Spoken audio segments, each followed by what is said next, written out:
আমার এই বোনটা হারাই গেছে, কোনখানে দেখছো কি না? না, এরকম একটা মাইয়া আছে এদিকে।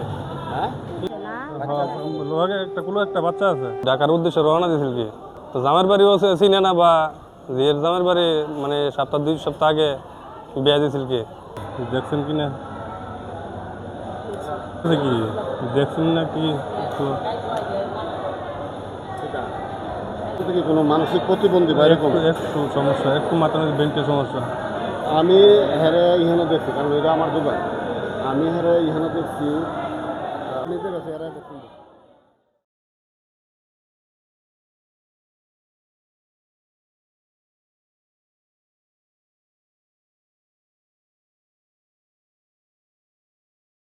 আমার বোনটা হারাই গেছে 27 তারিখ।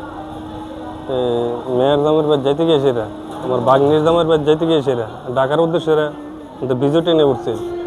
তারপরে তো বিজু ট্রেনে উঠতে গিয়েছে রে, ভৈরব আমার মাইয়া লাগল পাইছিল। আমার মায়ের বলে একটা ফোয়ারও মারছে। আমার শালির জামের বাড়ি ভৈরব, টানাটানি করছে, নামছে না বিজু ট্রেনের থেকে।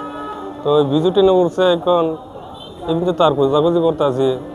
ঢাকা গিয়েছি 2বার, উত্তরবঙ্গ শস্যবাড়িতে মধ্যে গিয়েছে। অনেকদিন ধরে খোঁজাখুঁজি করতে আছি, মানে পাওয়া যাচ্ছে না।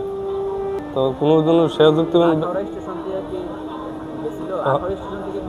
হ্যাঁ, 11 ট্রেনের থেকে বিজু ট্রেনে উঠছিল। 11 ট্রেনের থেকে মানে 11 থেকে বিজু ট্রেনে উঠছিল, মানে ঢাকার উদ্দেশ্যে রওনা দিয়েছিল কি। তো জামের বাড়িও চিনে না, বা জিয়ের জামের বাড়ি মানে সপ্তাহ 2 সপ্তাহ আগে বিয়া দিয়েছিল কি। তো ওই জামের বাড়ির উদ্দেশ্যে ঠিকানা ছাড়াও ওই জামের বাড়ির উদ্দেশ্যে রওনা দিয়ে গেছে কি। একটু সমস্যা, মাথায় একটু সমস্যা আছে, একটু সমস্যা আছে। তো 5টা মাইয়া একটা ছেলে, কুলো একটা বাচ্চা আছে কি। তো এই বাচ্চাটা খোঁজাখুঁজি অনেকদিন ধরে খোঁজাখুঁজি করতে আছি, পাইতেছি না। কোনো সহজীবন ব্যক্তি যদি পাই থাকেন, আমার স্কুলের নাম্বার দেওয়া আছে, বা নাম্বারে একটা বাচ্চা 17 বা 18 মাস বাচ্চাটা কি, কুলো একটা বাচ্চা আছে। ছবিতে যেই বাচ্চাটা আছে এই বাচ্চাটা ওই 35, আমার ছোটো কি পাখি আক্তার, মোহাম্মদ পাখি আক্তার কি। যাওয়ার সময় কি ধরনের কাপড় চোপড় পরছিল বা সাথে? কয়ের কাপড় একটা পিন্দন আছে। তাইলে